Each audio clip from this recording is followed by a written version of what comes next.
Public Affairs programming on WQPT is brought to you by the Singh Group at Merrill Lynch, serving the wealth management needs of clients in the region for over 25 years. Feeling a little under the weather? You know you're not alone. Plus, attracting the birds you want in your backyard, part of a global initiative that's taking place in the cities.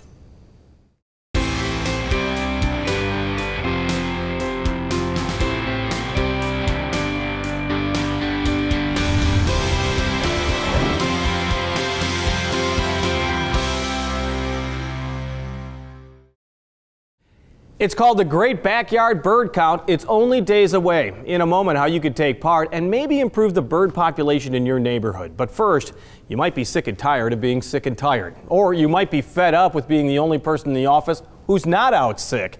Either way, the flu season is leaving an impact on you, whether you're sick or not. And joining us is the Public Health Administrator for the Rock Island County Health Department, Nita Ludwig. Thank you for joining us. Thank you for having me. How you feeling? Pretty good. How's the staff? Everyone's good? Everyone's good. Everyone's healthy at the health department. Everyone had the shot? Most everybody had the shot. Tell me about the shot being offered right now. Is it still being offered? Is it still worth getting if you haven't had your vaccine yet? It is. We still have flu vaccine at the health department. It is still recommended by the Center for Disease Control and the Illinois Department of Public Health. Even if you do get the flu, it will hopefully lessen the severity and your symptoms and the duration of the flu. Well, let's be honest, we're seeing the people that are hardest impact, some of the youngest children and of course some of our oldest citizens. Right, we have seen those reports on the news and they are very tragic reports, but the flu still really hits hardest the very young and the elderly. So it's especially important for that group as well, but really everyone over the age of 6 months is recommended to have the flu shot every year. Flu season starts right October maybe? October. And into March and April. Are we over the worst of it by now? Well, I did just look at the weekly reports from the because I had looked at them, but they were last year. You probably have more updated numbers. And it did look like it spiked around Christmas, New Year's, and it has decreased somewhat.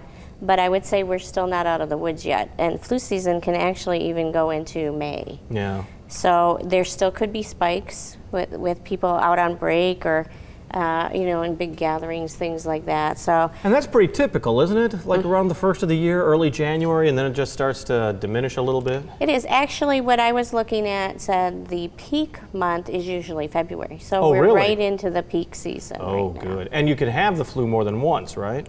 You can. So it's very important to get the shot every year to build up those immunities. And even if it's only slightly effective this year, the strains, it's still going to provide some protection and lessen the severity again if you do get the flu. Well, I know you have updated statistics perhaps, but last week the Centers for Disease Control and Prevention said that there were 53 children who had died because of the flu as of I think the week before that. Yeah. Is that an unusual number? I mean, is it really hitting our children hardest this year? Well, it does seem like a horrible number, obviously, and that is the most recent number that I came across as well.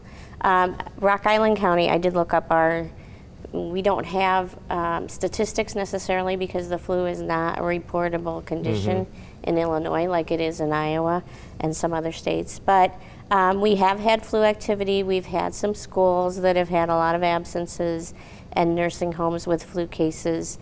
And they are calling us and asking for ways to be proactive and to learn how to prevent things from spreading, basically. There was an interesting case earlier this month in Fulton, Illinois, where a parochial school had to shut down because of the flu.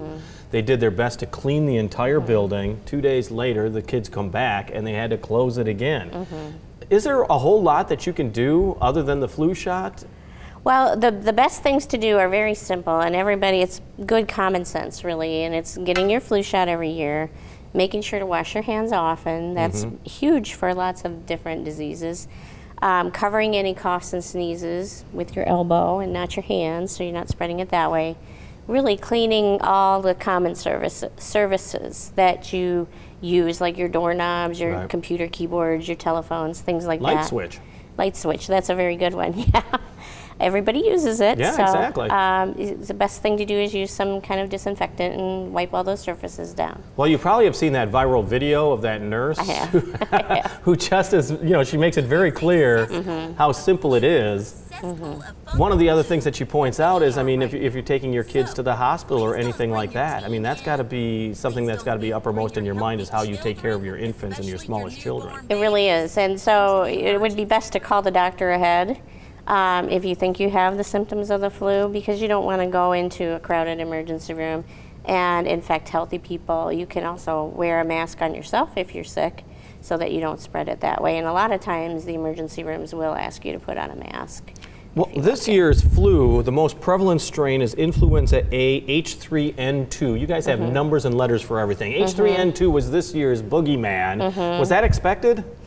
Well, the CDC and the drug vaccine manufacturers, they look to see what flu strains are circulating in the southern hemisphere. And they have to predict us, 5 to 6 months ahead of time, what we're going to be facing. Yeah, so it is kind of a guessing game. They use their best educated guesses as to what the prevalent strains are going to be and include that in the vaccine. I want to talk about another topic, the norovirus. A little earlier this month, once again, the Iowa Department of Public Health said that norovirus was becoming a problem, particularly in the central part of the state, not so much in our area. Tell me a little bit about that, the norovirus, and how that really affects your system right away in unpleasant ways. Right, and that is not the flu. I think people do get confused about what's the flu and what's not the flu. Norovirus is really more of vomiting and diarrhea, where the flu is more of a respiratory illness, and the flu is more headache, fever, aches, body aches, chills, things like that. But norovirus is really more of just the diarrhea and vomiting. And is that passed on similarly? Is it like a virus? Is it picked up wherever? Yeah, it can be picked up on your hands. Again, hand washing is really important in everything that we talk about. But in Rock Island County, we have not had calls or concerns about norovirus, so that's the good news. Should we knock on glass right now? Yeah. Let's keep it that way. But that can really take a person down for a good portion of a day or more. Yeah, we've had that before in the Quad Cities area. So. One other area, I know that you've got some new funding and you've got some exciting things that are going on at the Health Department. You had a tough year last year with budget cuts and questions about whether or not the state of Illinois was going to be helping out. One of the areas that you had to cut back was under sexual transmitted diseases, STDs. Not something that people want to talk about, but exactly the reason why the Public Health Department's here. Right, exactly. And one of the reasons that we were kind of suspending our sexually transmitted disease clinic was because we unfortunately lost our physician that was helping us at the health department. He passed away in August. But we do have a new physician on staff. Her name's Dr. Julie Volker, and we do have STD clinics again on Wednesday afternoons. So it's a different day now. It's Wednesdays 1 to 3:30, and it's $25 per visit. And right now it's for males, walk-in clinic, no appointments needed, and we hope to add females in the near future. It is a serious problem that people kind of snicker, or they look the other way, or they deny it's ever happening. Why is it important to see a public health nurse or doctor when it comes to this issue? Oh, because absolutely you want to take care of whatever the issue is and get the medication that you need, but also for any partners that the people have. We want to make sure that everybody gets treated so it doesn't just keep happening in a cycle. So we were talking about 2017 being a tough year, yeah, particularly financial-wise. Give me a little bit of crystal ball. How are you guys doing this year? What's 2018 going to be like? Well, I have a very positive outlook for 2018. We do have a state budget now, so that's good, and we have our new physician on board, and we are now at full staffing level. So our plan is to provide all the much needed public health services to all the Rock Island County residents. Nita Ludwig, thank you so much for joining us. We appreciate it. Thank you. The Public Health Administrator with the Rock Island County Health Department. If this week has been any indication, there is plenty of cold, snowy weather still ahead of us this season. Even so, Laura Adams has some great ideas that will make this winter a lot more fun when you go out and about. This is Out and About for February 5th through 11th. Hi, I'm Laura Adams. Pick out a gift at the Valentine Shopping Expo coming to the Geneseo Community Center February 10th. Youth Hope's 4th Annual Trivia Night will be February 10th at the center, while QC Paws is holding a trivia night at the Holiday Inn in Rock Island on the 9th. It's the newest beer sampling event in the Quad Cities. Brewed Live will be at the QCC Expo Center on February 10th, Tickets available online. The weather's perfect for the Frozen Landing Family Ice Rink in Bettendorf. Skate rentals are available for $2. Saturn, the Ring World Discovery Dome, will be showing on the 10th at the Putnam Museum and Science Center. Or spend a romantic evening with someone special at the elegant Hallberg Mansion at their Valentine's wine dinner. Tickets available online. While the Muscatine Symphony Orchestra invites you to a night of food and music at an evening with Benny Goodman.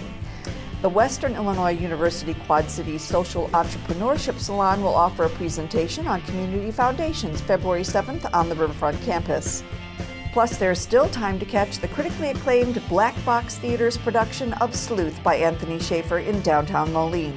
Circa 21's production of Disney's Freaky Friday is musically entertaining guests at the Downtown Rock Island Theater. And next door, the Speakeasy hosts the Manny Lopez Big Band February 9th. For more information, visit wqpt.org.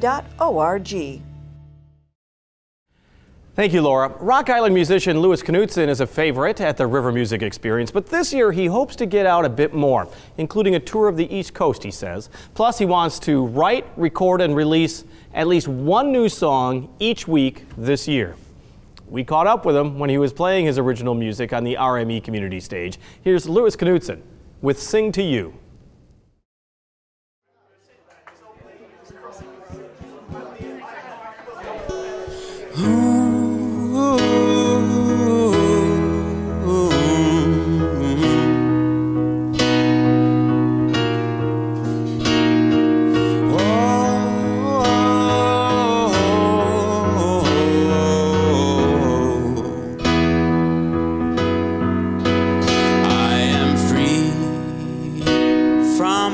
Burdens, all my chains are gone. Whoa, whoa, whoa. Now all I have left is a heart so full of songs.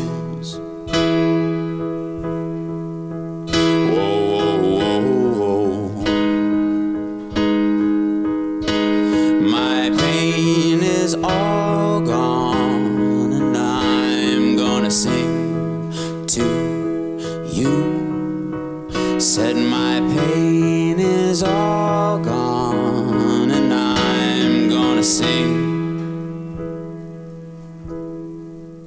Said I'm gonna sing to you.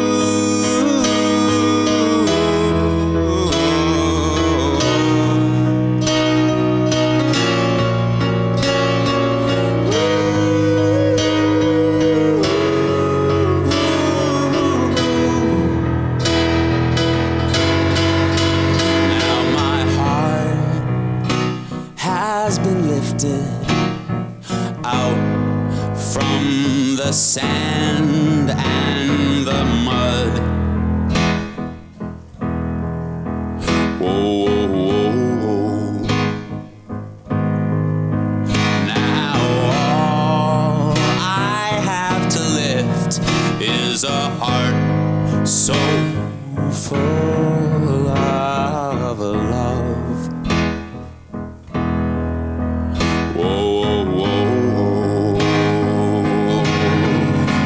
Oh, my pain is all gone, and I'm gonna sing to you. I said my pain is all gone, and I'm gonna sing. Said I'm gonna sing to you.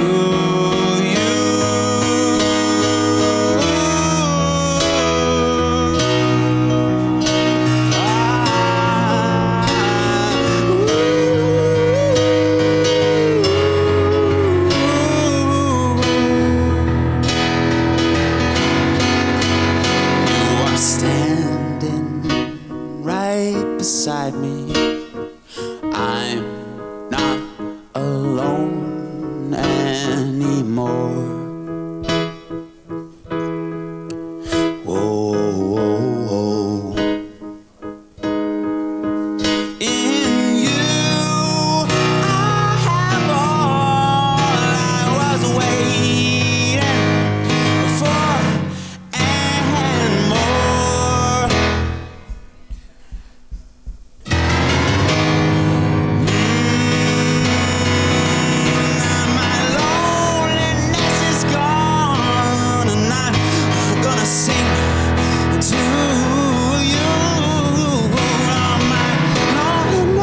this is gone, and I'm gonna sing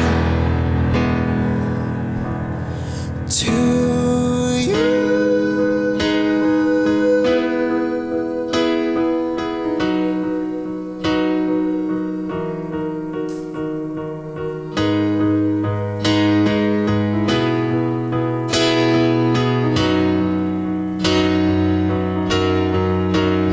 So why should I not be glad?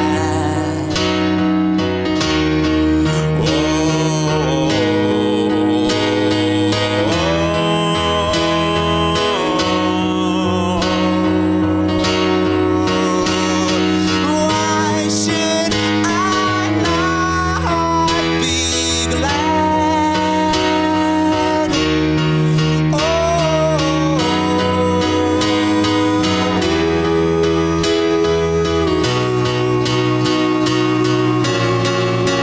I am free from my burdens, all my chains are songs.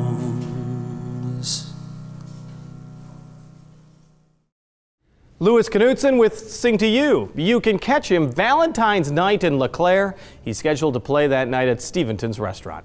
The Wapsie River Environmental Education Center wants you to look to the sky. The center is taking part in a global citizen science project, specifically the Great Backyard Bird Count. And joining us now is the Wapsie Center's naturalist, Becky Horton. Becky, thank you so much for joining us. So tell me a little bit about the 21st annual Great Backyard Bird Count.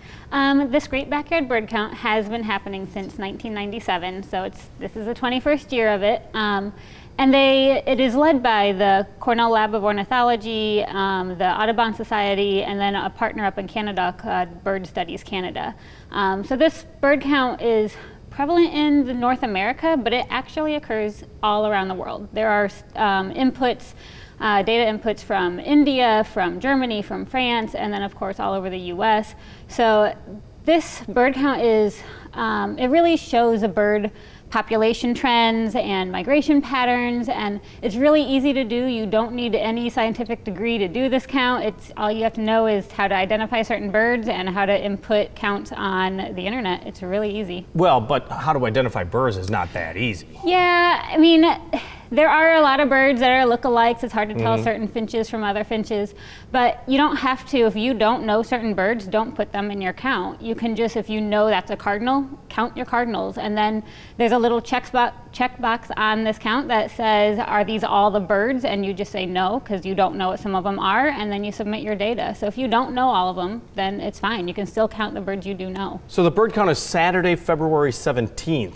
The bird count, that's the workshop. That's for the workshop, Wapsie. okay. So, yes. so tell me about that, because you want people to show up at the Education Center on Yes. Saturday, February 17th. Yes, so this bird count is actually occurring from Friday through Monday, Okay. from the 16th through the 19th. It always happens every year, the middle of February. I, however, am hosting a workshop at the Wapsie Center on the 17th at 10 a.m.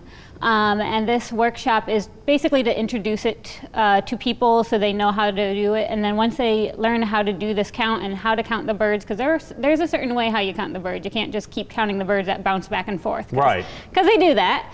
But there's a certain way to count, and once you figure it out and learn how to count the birds and learn what seeds you could put out to attract the birds, then you can go home and do this count in your own backyard or at your friend's backyard or at your local park. And you can do this on Sunday and Monday, so the 18th and 19th. Yeah, so come to the Wapsie, Yep. find out how to do this, Yep. and then spend 2 days doing it Yeah. in the comfort of your own home. Yeah, and you have to, exactly, you can stay warm if it's a nice cold day, you can stay warm and do it inside your house. And all you need is 15 minutes at a time to do it. They require about 15 minutes so you can get a good count, but all you need is 15 minutes. If you can do that in the middle of the day, you can do that toward the evening hours, you can do it right when you wake up, and that's all you need to do is just 15 minutes out of your day to do this bird count. You pointed out that part of the point of this is to find out the migration of some of these birds. Yeah. Is it also kind of find out where the population is as far as the health of some species? Yes, yes. So that's actually a really good point. They have studied, for instance, the American crow. That bird back in 1999, West Nile virus became it was noticeable in the US. Right. Well, that virus knocked out that bird population for the American crow. So before that, the American crow was always on like the top of the top 10 list of the most frequently counted birds. Well, once West Nile virus hit, that bird dropped to the bottom of that top 10 list. And then as of last year, that bird actually now hit number 2 on that top 10 list. So it rebounded in its population since West Nile virus came out. So this count really shows how population trends of these birds are decreasing or increasing, and it really shows the trends of these populations. So is that basically, you said that's the number 2 bird, is that in America or right here?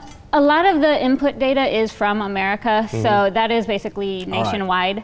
For right here, if you go to the website birdcount.org, they show all the trends of the bird distribution of any bird you want to look at. So the neat thing about this scientific citizen science project is once you input the data of your own backyard, the scientists that are behind it will then analyze all the data and then re-input all this data online so you can actually see how your counts have contributed to the trend of the bird population. What do we usually see around here? And let's be honest, you see different birds in February than you may see in July and August. Yes, you do. So right now in February, for instance, at the Wapsie Center, we're seeing a lot of your house finches, goldfinches, cardinals especially, blue jays, some woodpeckers. And in my own backyard, for instance, in bluegrass, we have finches and we have sparrows and we have crows. So it kind of depends on if you're rural or if you're urban. So that is a big difference. So we have in the rural areas, you're going to see more of your hawks, you're going to see your American kestrel, your little falcon species, you're going to see some more owls. We've actually recently in Walcott area spotted a snowy owl, which is, which is that was huge for us because they don't come down this far south. Right. So with the cold weather, we're seeing a lot of different birds that we normally don't see. Another bird we saw at the Wapsie Center, and this one we may be getting in the urban areas. It's a small little songbird about the size of a sparrow, but it's called the common redpoll. And this bird also does not come down this far south. It's usually the farthest south it goes is the northern part of Iowa. And we're seeing it now in our area, and we're pretty sure it's due to how cold our weather has gotten. So why do we care about the bird count? I mean, is it an indicator of the ecosystem? Is it kind of a good I don't know, a harbinger of a good year as far as crops, or is it just about weather?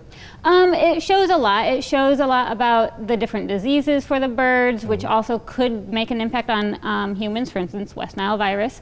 It also shows for the weather climate and the climate change, and basically, it shows the difference for the weather. It shows how their population is growing or increasing or decreasing. So for instance, last winter, it was a pretty mild winter, so we're seeing migrations happen a lot earlier than what they normally do. They were starting middle of February, whereas normal birds will migrate more in the March. All right, so I want a certain type of bird in my yard, and you're going to tell me how I can get that bird in my yard. Yes, so it all depends. If you want basically any birds, they like your black oil sunflower seed. So like this seed right here, this is your black oil sunflower seed. It is very common. Almost any bird will go for it. Your blue jays, your cardinals, your finches, almost every bird will go for that seed. And it's because it is so high in fat for the birds, and that's what they need to survive the cold months. If you want your finches or your smaller birds, you want to go for the Niger, or thistle is another word for it, this kind of seed. Okay, very thin, So very thin, very small. That's going to go for your smaller birds with the finch-like beak. If you want your woodpeckers, put out peanuts or suet cakes. Those are really big. They love that stuff.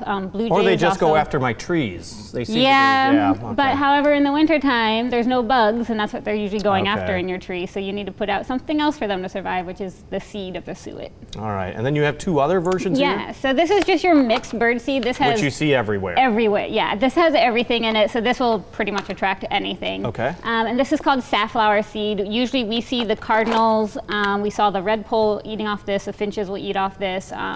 A lot of it is mainly the cardinals that will go for that seed. Well, and a lot of creative ways of actually getting the bird seed to the birds. Yes. This is a pine cone? Pine cone. It is a pine cone. So what we did is how we mix that up. You mix 2 cups of Crisco or vegetable shortening, a cup of peanut butter, half a cup of cornmeal, and then you slather it on that pine cone and you roll it in just the mixed bird seed. And that has enough fat in it for the birds to get a nice fat supply for them for for surviving the winter months. The peanut butter provides the protein for them, and of course the seed is just seed. So this is a really easy thing you can do. It's really cheap to make. You can hang it anywhere, and it will all dissolve anyway in the weather because it's all natural products. Do the squirrels love it too? Yeah, they may like it too. There's no way we can win, is there? No, there's not. Becky Horton, thanks for joining us once again. It is Saturday, February 17th at the Wapsie Center. What time? 10 a.m. And you can learn a little bit more about the birds in this area and how to count them. Yes. And then take part in that. A great idea. Yeah. All right, once again, February 17th, 10 o'clock Saturday at the Wapsie Environmental Education Center. Yes, up in Dixon. There you go. WQPT is doing its part to support the military men and women in the cities who are serving our nation. We call it Embracing the Military, and Arsenal Island wants you to stay healthy, and that all starts with a strong heart. Next week is the annual health fair, this year dedicated to matters of the heart. It may be just the right incentive for you to lead a healthier, more active life. This year's fair coming up Valentine's Day, February 14th from 10 until 2 in Building 67 on Arsenal Island. On the air, on the radio, on the web, and on your mobile device. Thanks for taking some time to join us as we talk about the issues on the cities.